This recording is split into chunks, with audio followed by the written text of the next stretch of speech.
Hi guys! Welcome back to my channel. Ang gagawin ko today guys, magpapakita lang ako ng mga ibang cactus ko na nag-bloom na sila ngayon. So, ito guys, ayan, ito si Saglionis. Ayan, mayroon siyang isang pups. Hindi pa siya nagbuka. Ito naman ang Gymno. Hindi ko na kilala yung tunay na pangalan niya, basta Gymno siya. Gymno cactus. Ayan, 4 yung bulaklak niya. Ayan.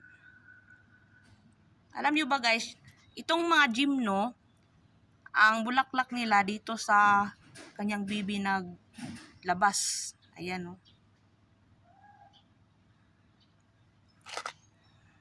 Sa bibi naglabas yung bulaklak.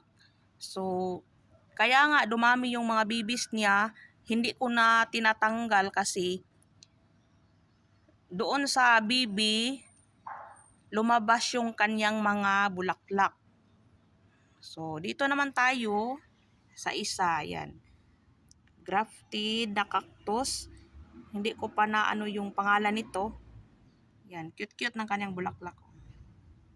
Yan. At mayroon akong dalawang black Gymno. Ayan. Mayroon siyang 3 bulaklak guys. Ayan nasa bibi yung bulaklak. So ito naman sa mother niya naglabas yung kanyang bulaklak. Ayan. Ito naman yung isa kong black Gymno.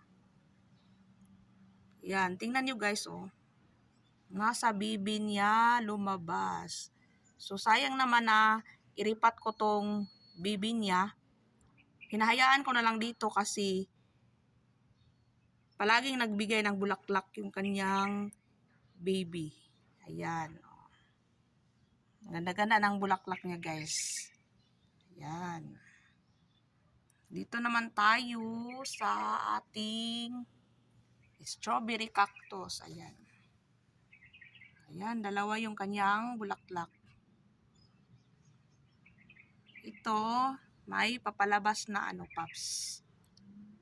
Ito naman, patay na yung isa.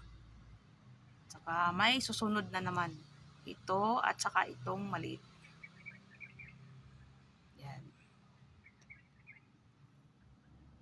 So, yan lang guys. Thank you for watching. Bye-bye!